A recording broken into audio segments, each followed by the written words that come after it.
حاجی امداد اللہ مہاجر مکی مدینے میں زیارت کر رہے ہیں، ٹھیک ہے، نمبر ایک۔ احمد رضا خان صاحب ان کے جو مرید ہیں مدینے میں زیارت کر رہے ہیں، نمبر دو۔ اب یہ دیکھیں دیوبندیوں کا اگلا قدم کہاں اٹھ رہا ہے، نبی تخت پہ سوار ہو کر کے باقاعدہ دیوبند آ رہے ہیں، ہاں دیوبند آ رہے ہیں، اور سنو کہہ رہے ہیں کہ مولانا محمد قاسم کو بلا لاؤ، وہ تشریف لے گئے۔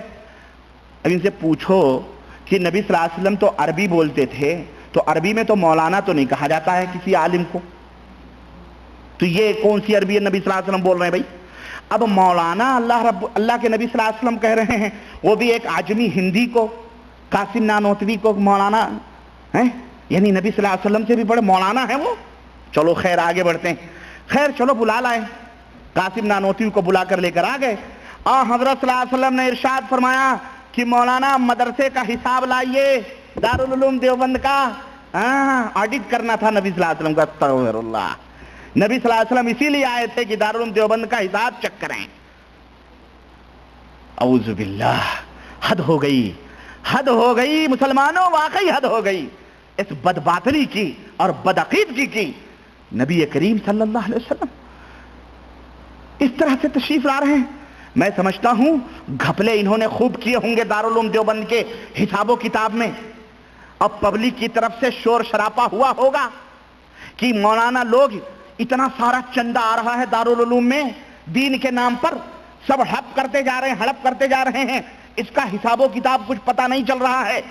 تو اس لیے جب پبلک نے شور مچایا ہوگا، تو میں کہتا ہوں پبلک نے جب شور مچایا ہوگا تو پبلک کی زبان کو بند کرنے کے لیے یہ واقعہ بیان کیا گیا ہوگا کہ میاں تم دارالعلوم دیوبند کے حساب و کتاب کی بات کر رہے ہو، ارے نبی آئے وہ اوکے کر کے گئے ہیں، پورا سب صحیح ہے، ہاں اس لیے سب چپ رہو۔ دیومالائی کہانیاں وہ فون اٹھا کے پھر رکھ دیجئے تاکہ وہ خاموش ہو جائے، اٹھا کے رکھ دیجئے بس، ٹھیک ہے، اور توجہ میری طرف دیجئے، یہ کوئی شیطان ہے جو رنگ کر رہا، اللہ ہی بہتر جانے، اللہ اسے ہدایت دے۔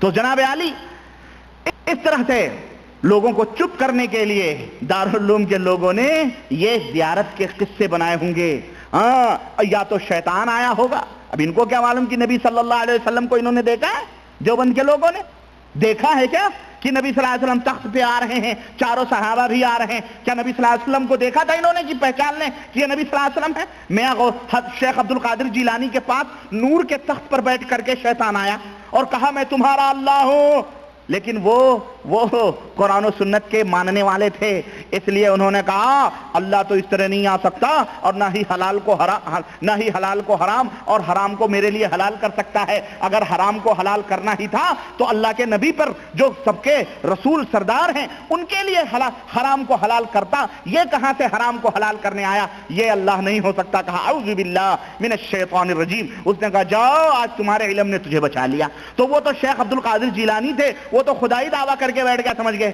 لیکن یہ بیچارے انڈین مارکے کے لوگ بیچارے، یہ تو کتے بلی کو بھی ولی اللہ سمجھ کے، ننگے دھڑنگے کو بھی ولی اللہ کہتے ہیں، یہ مادر ذات الف ننگا واللہ، اس کو بھی اشرف علی تھانوی نے ولی اللہ قرار دیا ہوا، استغفر اللہ، پاگل مجنون، ایک وقت کی نماز میں خود لکھتے ہیں اپنی کتابوں میں، اسے بھی کہتے ہیں وہ مجذوب تھے، فنف اللہ تھے، ولی اللہ تھے۔ ہم نے کہا لعنت ہو ایسے ولی اللہ ہی پر۔ اس طرح سے تو پورے ہندوستان میں جتنے ننگے بھڑنگے گھوم رہے ہیں سارے ولی اللہ ہیں، ہے کہ نہیں ہے؟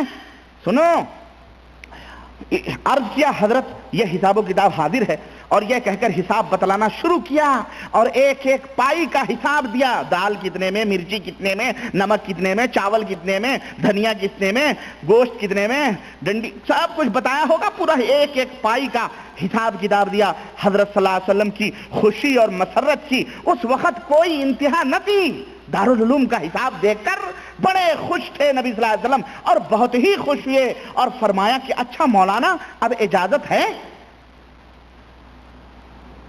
عرض کی، حضرت نے عرض کیا جو مرضی مبارک ہو۔ اس کے بعد وہ تخت آسمان کی طرف عروج کرتا ہوا نظروں سے غائب ہو گیا۔ بتاؤ یہ 3 کہانیاں ہیں، ہاں میں کہتا ہوں کہ یہ کہانی جو دیوبند کی ہے یہ 4 ہاتھ دونوں کہانیوں سے آگے ہے کہ نہیں؟ ہاں تم نے کہانی کہی، تم سب سے بڑے عالم بن رہے ہو تو ہم کون سے پیچھے ہیں؟ ہمارے دیوبندی مولوی بھی اسی میں ہوئی ہے۔ جب مقابلہ شروع ہوا، کمپٹیشن شروع ہوا، تو ایک نے ایک سے بڑھ کر کے آگے کی جو ہے کہانی بنائی ہے، اور اس طرح سے جناب علی اپنے آپ کو، اپنے بزرگوں کو ولایت کے مقام پر ثابت کرانے کی امت تو بیچاری سب سے پہلے گلا تو گھونٹ دیا۔ اہل مدرسہ نے تیرا کہاں سے آئے صدا لا الہ الا اللہ؟ چاروں طرف ہندوستان، پاکستان، بنگلہ دیش اور میں تصوف کا، صوفیائیت کا ننگا ناچ ناچا جا رہا تھا، توحید کا تمسخر اور مذاق اڑایا جا رہا تھا، چاروں طرف شرک اور بدعات کی گھٹا ٹوپ تاریکیاں تھیں، چاروں طرف حنفیت کے نام پر امت محمدیہ صلی اللہ علیہ وسلم کو قرآن و سنت سے دور کر دیا گیا تھا۔ تو کہاں سے لوگ بیچارے، کہاں سے لوگ حقیقتوں کو سمجھتے؟ کتابوں کو دریا برد کر دیا گیا، لوگوں کی نظروں سے چھپا دیا گیا، قرآن و سنت کی تعلیمات سے بے بہرا۔ اب ایسی کہانیاں بنا کر امت کو اس طرح الجھا کر کے اور عقیدت و محبت کا روب اور اپنی ولایت اور اپنی عظمت اور اپنی بڑائی کا روب ان کے دلوں میں بٹھا کر کے ان کے جیبوں پہ خوب ڈانکے ڈالے گئے اور آج تک ڈالے جا رہے ہیں۔ لیکن اے امت محمدیہ کے لوگوں، اے ہندوستان کے مسلمانوں، اے پاکستان کے مسلمانوں، اے بنگلہ دیش کے مسلمانوں، اے جہاں دنیا میں میری آواز سننے والے لوگوں، اب آنکھیں کھولو، یہ ربانی کی بات نہیں ہے، یہ ان کے گھر کی کہانیاں ہیں جنہیں ان بیٹا لوگوں کو خود پتا نہیں ہے، ان کے اپنے گھر کا پتا نہیں ہے، ورنہ یہ ایسی باتیں ہرگز نہ کہیں۔ یہ دیکھو، یہ ان کی کتابیں ہیں، یہ میرے باپ کی کتابیں نہیں، نہ میرے باپ نے یہ کتابیں لکھی، نہ میرے باپ کی کوئی پریس ہے۔ اس لیے امت کے لوگوں اب آنکھیں کھولو اور ان کے چہروں سے جو تقوی اور پرہیزگاریاں کا جو چولا پہنا ہوا ہے، اس کے پیچھے چھپے ہوئے بھیانک شیطانی چہروں کو پہچاننے کی کوشش کرو۔ یہ بدعقیدہ، بدمذہب لوگ ہیں، اسی لیے یہ ان کو کچھ چھیڑنے سے پہلے یہ ہمیں کہتے ہیں کہ یہ بدمذہب ہیں، یہ لامذہب ہیں، یہ اور ہمیں آمین رفع دین پہ ٹکایا ہوا ہے کہ آمین رفع دین پہ ہمارا جھگڑا ہے۔ اے دیوبند کے لوگوں اور اے اپنے آپ کو دیوبندی کہنے والوں اور اے بریلویت کے دلدادہ لوگوں، ہمارا جھگڑا آمین رفع دین پہ نہیں ہے، ہمارا جھگڑا بنیادی طور پر عقیدے سے شروع ہوتا ہے۔ یہ بدعقیدگیاں قرآن و سنت کبھی برداشت نہیں کر سکتے، یہ بدعقیدگی ہے اور ہمارا جہاد اس بدعقیدگی کے خلاف ہے۔ آمین رفع دین، تمہارا ایمان ہی صحیح نہیں ہے تو تمہیں ہم آمین رفع دین کروا کے کریں گے کیا؟ فائدہ کیا؟ تم آمین کہہ لو، تم رفع دین کہہ لو، تو اس سے فائدہ کیا ہوگا؟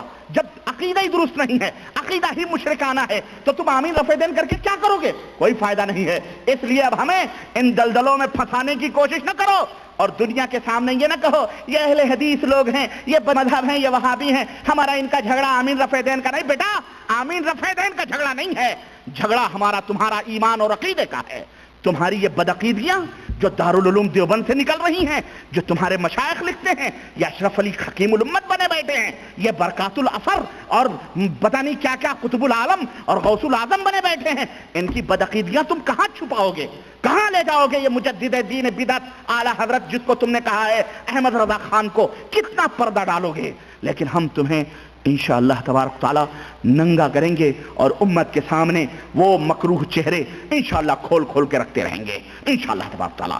آؤ آگے بڑھتے ہیں، ہم نبی کی زیارت کا مسئلہ حل ہوا، آؤ ذرا ملفوظات اعلی حضرت کا ایک دفعہ پھر دیدار کرتے ہیں، ہے نا؟ یہ ہیں احمد رضا خان، جلد نمبر 2، صفحہ نمبر 82، جلد نمبر 2، اور کھل ہی گیا، وہی کھل گیا الحمدللہ، مجھے پلٹنے کی ضرورت نہیں۔ مجھے ایسا لگتا ہے صف باندھ کر کھڑے ہوئے ہیں کہ مجھے جلدی بیان کیا جائے۔